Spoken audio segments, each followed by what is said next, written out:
온 땅아 하나님께 환호하여라. 그 이름의 영광을 찬양하고 영화롭게 찬송하여라. 하나님께 말씀드려라. 주님께서 하신 일이 얼마나 놀라운지요. 주님의 크신 능력을 보고 원수들도 주님께 복종합니다. 온 땅이 주님께 경배하며 주님을 찬양하며 주님의 이름을 찬양합니다 하여라. 오너라 와서 하나님께서 하신 일을 보아라. 사람들에게 하신 그 일이 놀랍다. 하나님이 바다를 육지로 바꾸셨으므로 사람들은 걸어서 바다를 건넜다. 거기에서 우리는 주님께서 하신 일을 보고 기뻐하였다. 주님은 영원히 능력으로 통치하는 분이시다. 두 눈으로 문나라를 살피시니 반역하는 무리조차 그 앞에서 자만하지 못한다. 시편 66편 1절부터 7절 말씀. 이 시는 온 땅아 하나님께 환호하여라 라고 말하므로 온 땅을 향한 명령형 요구로 시를 시작하고 있습니다. 사실은 명령형 요구는 환호하라는 말에 그치지 않습니다. 환호하여라, 영광을 찬양하여라, 영화롭게 찬양하여라, 이 세 가지 비슷비슷한 단어들이 연거푸 명령형으로 등장하고 있습니다. 그리고 또 하나 등장하지요. 하나님이 하신 놀라움을 고백하라고 하는 것입니다. 하나님이 하신 일의 놀라움을 고백하라. 그래야 주님의 능력을 보고 원수들도 주님께 복종하게 될 것임을 이야기하고 있습니다. 하나님이 하신 놀라운 일이란 어떤 것일까요? 온 땅이 주님을 경배하며 주님을 찬양해야 할 까닭은 무엇일까요? 시인은 하나님이 하신 놀라운 일 속으로 사람들을 소환하고 있습니다. 그것은 바로 6절부터 등장하는 이야기입니다. 하나님이 바다를 육지로 바꾸셨다. 그 때문에 사람들은 걸어서 바다를 건넜다라고 말하고 있습니다. 바로 이것은 출애굽 사건을 상기시키고 있습니다. 갈대바다 혹은 홍해를 건넌 그 사건, 또 나중에 그들이 가나안 땅에 들어가게 될 때 요단강을 건넜던 그 이야기, 이 모든 일들이 하나님이 하신 놀라운 일이라고 말할 수 있겠습니다.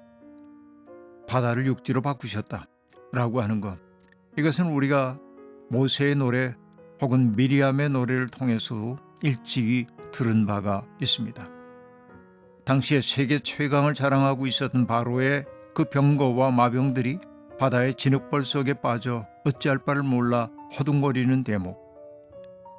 하나님의 백성들은 마른 땅을 건너편 해안에 당도하고 물이 다시금 흐르기 시작하면서 허둥대던 그들이 죽임당하는 그 이야기, 이것은 출애굽 공동체 기억 속에 원형적으로 남아있는 기억이라고 말할 수 있겠습니다. 그 놀라운 사건들, 외경심을 느낄 수밖에 없던 사건에 대한 기억이 그들을 온통 사로잡고 있었던 것입니다. 그 때문에 그런 일을 떠올리며 주님께서 하신 일을 보고 기뻐하자고 말하고 있습니다. 이 일을 상기하는 사람들이 경험하는 하나님은 어떤 분일까요? 그것은 영원한 능력으로 세상을 통치하시는 분이십니다. 역사를 지배하는 것이 세상의 강대국처럼 보이는지 몰라도, 그러나 역사를 이면에서 더 강력하게 이끌어가는 분이 하나님이라는 사실을 시인은 지금 분명하게 자각하고 있는 것입니다. 하나님은 문나라를 살펴보고 계십니다. 어무이한 눈길로 살펴보십니다. 시편 2편에서도 우리들이 보았습니다마는 주님을 거슬러서 소란을 떨고 있는 나라를 바라보면서 하늘에 계신 이가 웃으시며 라고 노래하고 있는데, 하나님은 그렇게 역사 속에서 스스로 주인공이라고 생각하는 이들을 부릅뜬 눈으로 살피시는 분인 것 같습니다. 그 때문에 시인은 고백합니다. 반역의 무리도 그 앞에서는 자만하지 못한다 라고 말합니다. 그 하나님은 동시에 역사를 주관하는 분이기도 하지만 9절에 보면은 그 하나님은 우리의 생명을 붙들어 주셔서 우리가 실족하여 넘어지지 않게 살펴주시는 분이라고 말하고 있습니다. 하나님은 역사를 초월의 방향에서 이끌어가는 능력 있는 분이기도 하지만은, 그러나 어찌 보면 가랑잎처럼 연약한 우리의 생명을 일일이 붙드시고 우리에게 관심을 가져주시고 우리의 삶을 보살피시고 그래서 넘어지지 않도록 살펴주시는 분이라고 말하고 있습니다. 초월과 내재가 이렇게 하나로 통합되고 있음을 볼 수 있습니다. 하나님은 물론 그 백성들이 잘못을 저지를 때 그냥 모른 척 눈 감아 주시는 분은 물론 아닙니다. 하나님의 백성들도 많은 시련을 겪었습니다. 그러나 시련은 그냥 단순한 징벌이 아닙니다. 징벌이라기보다는 징계였다고 얘기해야 할 겁니다.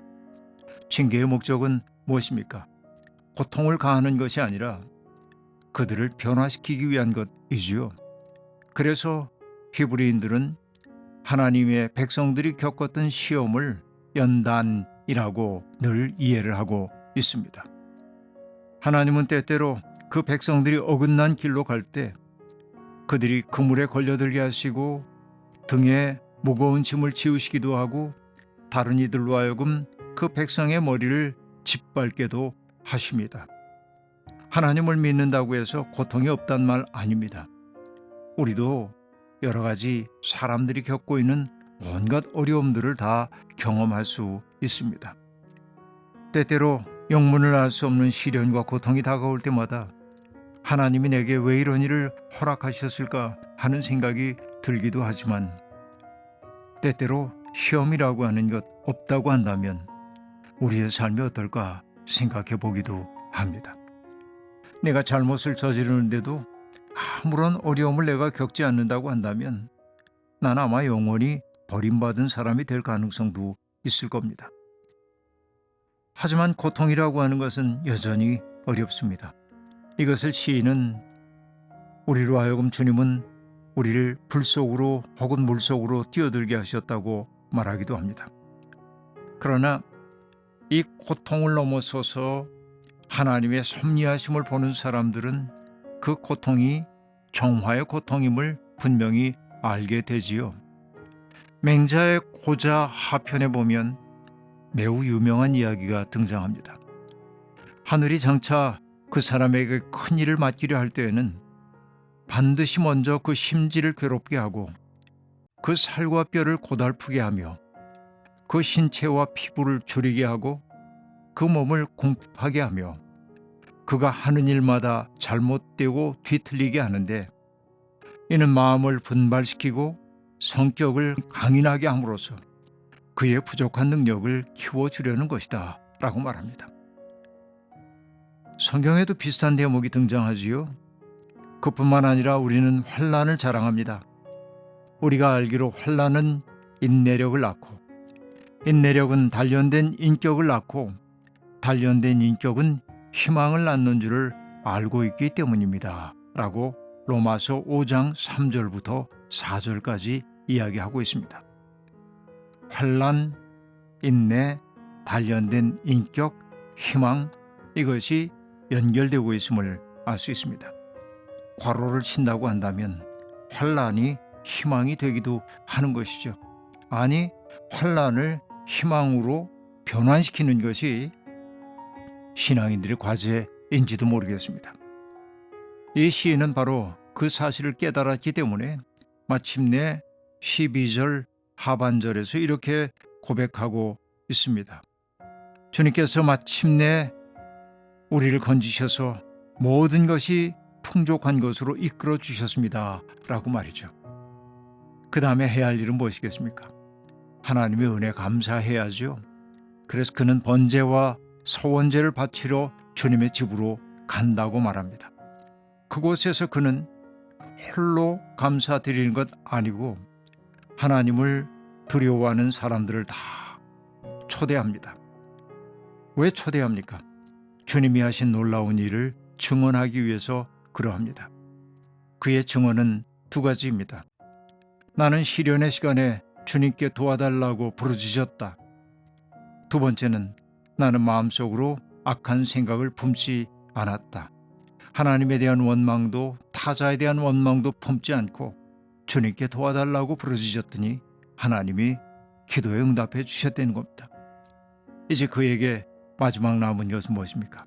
한결같은 사랑을 베푸신 하나님 찬양 받으십시오 라고 하는 것이죠. 시련의 시간을 지나 찬양에 이르는 것이 인생의 과제인 듯합니다. 하나님, 물이 우리를 삼킬 듯이 몰려오고 불이 우리를 사르려는 듯 다가올 때 우리는 어찌할 바를 몰라 비틀거립니다. 하나님은 사랑하는 사람을 징계하시고 받아들이는 사람마다 채찍질하십니다. 하나님이 우리를 징계하시는 것은 우리를 거룩한 삶에 참여시키려는 것임을 믿습니다. 삶이 힘겹다 하여 하나님을 원망하거나 악한 생각을 품지 않도록 우리를 지켜주십시오. 시련의 시간을 통과한 후 마침내 하나님을 찬미하는 기쁨의 시간에 당도하도록 우리를 이끌어 주십시오. 아멘.